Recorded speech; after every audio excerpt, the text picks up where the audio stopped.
Peace and love, family. Welcome back to the Hope, the HOPE, where we help our people elevate. If you're new here, welcome to the channel. To my returning viewers, as I always say, welcome back, family. Before we dive into today's powerful story, I want to thank you for tuning in. This channel exists to remember, to teach, and to give a voice to those who were silenced. Today's video is not easy to watch, but it's necessary. If you believe these stories deserve to be told, take a moment to like, comment, and subscribe.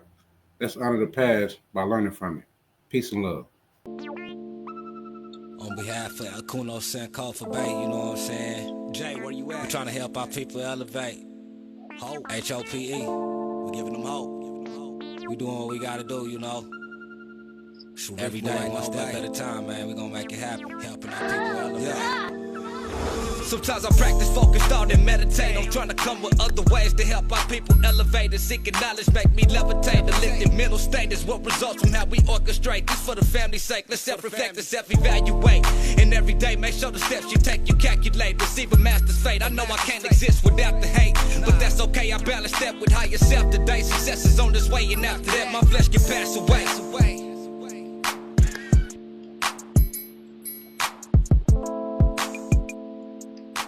It was a Sunday morning, September 15th, 1963. I, like many other people, were either at church or getting ready to go to church. And at 10:22, you could hear the rumblings of an explosion.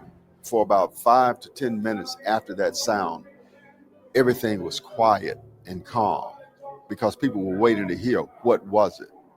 And shortly afterwards, the word went out that it had been a bombing at 16th Street Baptist Church. And at the time, we did not know that there was a loss of life. But my father got in the car. He took me along with him, and we came over here.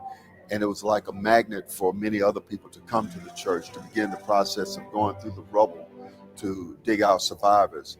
And as I sat in the car watching everything that was going on, word came that the girls had been killed. There were many others injured also on that day. And people began to wonder, were other churches going to be bombed? Were other young people going to be killed that day? And the word went out, not just here in Birmingham, but all over the country, that a church sanctuary had been violated, that innocent lives had been lost. And I think that's what compelled the nation and this state and this city to take a second look at the culture and the environment that we have. And I often tell people that, yes, Birmingham has been defined in the past by the dogs and the hose pipes on the black and white film. But I would like to also think that we were defined by people stepping up, that silent majority finally stepping up and saying, we cannot have a city that would allow people with such evil hearts to bomb our churches. We cannot call ourselves a just society if we allow innocent children to be killed. And out of that came a new Birmingham. Out of that came the Birmingham that you see today.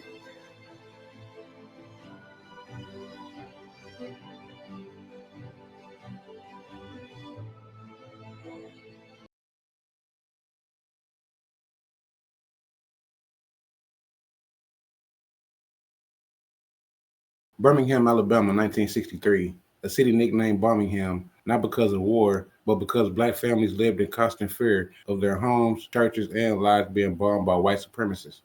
The civil rights movement was gaining grounds. Young people were marching, churches were organizing, and the world was starting to pay attention. But in Birmingham, change was met with violent resistance. The Ku Klux Klan had allies in law enforcement. Police Commissioner Bull Connor ruled with an iron fist, unleashing attacks with dogs and hoses on peaceful protesters, many of them children.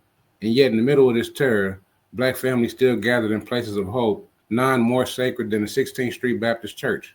It was a place of worship, a place of community, a meeting ground for civil rights leaders like Dr. Martin Luther King Jr. It was also the spiritual home of the 5 little girls whose lives were forever changed one September morning. Addie Mae Collins, 14, loved drawing and playing with her sister. She had a quiet sweetness about her and a deep love for her family. Denise McNair, 11, was full of life, always smiling, always performing. She hosted tea parties and dreamed of becoming a teacher. Carole Robertson, 14, was a member of the school band and took pride in her studies. She was elegant, posed, and deeply loved. Cynthia Wesley, 14, was gentle, bright, and thoughtful. She excelled in school and was the kind of girl everyone gravitated around. These 4 girls were in the basement bathroom of the church, putting on their choir robes for the youth Sunday service when it happened. At 10:22 a.m. on September 15, 1963, a bomb planted by white supremacists exploded beneath the steps of the church. The blast was so powerful, it blew a hole in the side of the building. Stained glass shattered, bricks flew, the bathroom where the girls were gathered was destroyed. All 4 girls were killed instantly. But there was a 5th girl in the bathroom. Her name was Sarah Collins Rudolph, the younger sister of Addie Mae. Sarah survived the explosion, but survival came at a cost. Her body was riddled with glass and shrapnel. Her right eye was gone, her skin was burned, and she was only 12 years old. She woke up in the hospital in agony. Her sister was gone, her friends were gone, and no one, not the state, not the city, not the nation, acknowledged what she had endured. For decades, Sarah lived in silence, carrying trauma that few could understand. She wasn't invited to speak at the memorials, she wasn't compensated, she was forgotten. But Sarah refused to stay quiet. Later in life, she began to speak out, sharing what she saw, what she lived through, and how the scars never left her.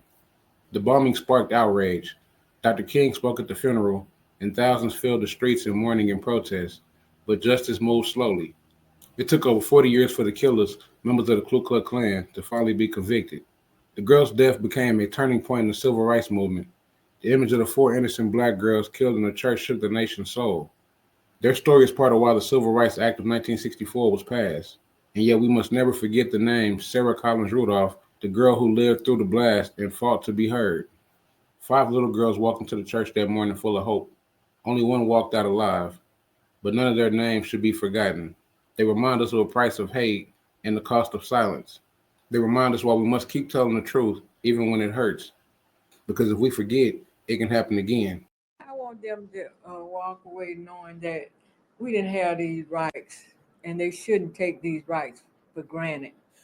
More than 60 years after a deadly church bombing by the KKK, a survivor tells us why it's important to never give up the fight for their civil rights. Sarah Collins Rudolph was just 12 years old when she survived a bombing that killed 4 other girls, including her sister, in Birmingham, Alabama in 1963. Ku Klux Klan placed dynamite in the 16th Street Baptist Church on that day. And while we was in Sunday school, the bomb went off. Collins Rudolph survived the bombing that killed 4 girls and partly blinded her at just the age of 12. When the bomb went off, I called out to my sister. I called Addie, and I called her name 3 times, but she didn't answer. It wasn't until years later that 3 men were charged with murder in the first degree in relation to the bombing. It took them 39 years to get the Bobby Frank Terry to justice, and also Thomas Bland. It was in 2001 and 2002. So it was just too long. And in a public event, Collins Rudolph emphasized to people young and old about why it's important to continue fighting for civil rights. We should always remember that the death of those young girls really changed the world, because after they marched, the people in Birmingham, Alabama marched, they passed the Civil Rights Bill, they passed the Voting Rights Bill because of what happened there in Birmingham, Alabama.